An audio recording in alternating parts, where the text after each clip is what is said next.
Episode 1 of The White Lotus. Season 3 takes us to the breathtaking setting of Thailand. The morning is serene, with monkeys leaping from tree to tree as Zion and Amrita begin a meditation session. Zion, newly arrived in Thailand, mentions he likes it, though he has been stressed. His mother suggested meditation to help him relax. As their session starts, gunshots suddenly ring out. Amrita and other hotel guests flee in panic, but Zion dives into the water, desperate to reach his mother. He pauses briefly to pray for her safety at a statue before pushing forward. While other guests remain hidden, Zion continues ahead, until he freezes at the sight of a lifeless body floating in the water. We then rewind to 1 week before the incident. The White Lotus Thailand is lively as the staff and owner prepare to welcome guests arriving by boat. On board, we reconnect with Belinda, the Ratliff family, composed of Timothy, his wife Victoria, their sons Saxon and Lachlan, and their daughter Piper, arrives alongside a group of friends, Katie, Laurie, and Jaclyn. Also on the boat are the grumpy Rick and his girlfriend Chelsea. Meanwhile, Mook, a hotel staff member, is running late and catches a ride with her colleague Gaitak. Kun Sritala, the co-owner, is also behind schedule. Despite the delays, the staff lines up just in time as the guests disembark. Mook is assigned to Rick and Chelsea. Parm takes care of the Ratliff family, and Kun Sritala personally welcomes Jaclyn, recognizing her fame. She assigns the charming Valentine to assist Jaclyn and her friends. Belinda is attended to by Pornchai. As the guests check in, Timothy and Saxon are frustrated to learn there is no Wi-Fi at the hotel, as it encourages a digital detox. Lachlan offers to take Piper to a nearby temple, since she is researching Buddhism for her thesis. This trip also doubles as a vacation for the family.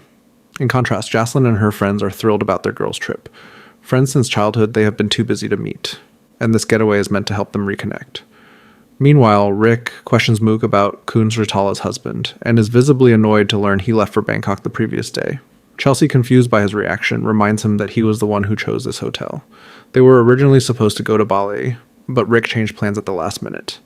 His erratic behavior hints that he may have a hidden agenda. Belinda, excited to be there, meets the staff to express gratitude for the opportunity to learn from them. She's eager to gain insight into the wellness center over the next 3 months, and hopes her son will visit after finishing his finals that week. Later, Lachlan drops Piper at the temple, while Saxon goes for a swim, encountering Jaclyn and her friends. He attempts to strike up a conversation, but they remain polite yet uninterested. After leaving the temple, Lachlan joins Saxon at the pool. Meanwhile, Victoria and Timothy relax in their room when Timothy receives a voicemail from a Wall Street Journal reporter asking him to call back. Elsewhere, Gaitak grows anxious after spotting Mook talking to 2 men. He calls her over, and she explains that they are bodyguards of Kun Sritala's husband. Mook finds their job fascinating, as they get to travel the world with their boss. As night falls, guests gather at the restaurant for dinner. Belinda is pleased to see other black guests. Jaclyn and her friends reminisce about their school days, while the Ratliff family discusses Lachlan's future.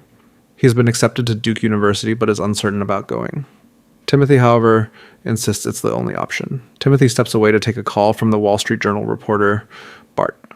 The journalist is investigating Timothy's former business associate, Kenneth Nguyen, and his connection to a fund called Shokel, which was established in 2018. Bart wants to know if Timothy was involved and whether he has any knowledge of Nguyen's ties to the Brunei government. Timothy claims he hasn't spoken to Nguyen in years, but asks Bart to email him the questions. Bart warns that the story will be published later that week. Concerned, Timothy leaves Nguyen a voicemail, urging him to call back. Meanwhile, Rick and Chelsea continue to argue over his attitude. Frustrated, Rick steps away for a smoke.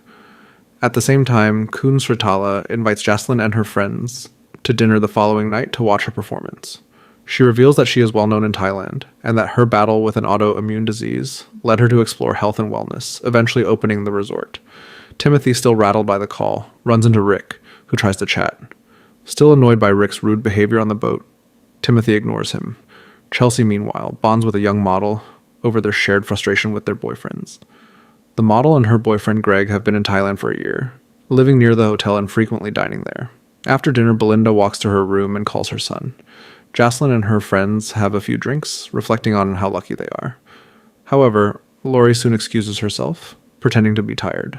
Once alone in her room, she breaks down, staring out the window at Jaclyn and Katie, who are still chatting outside.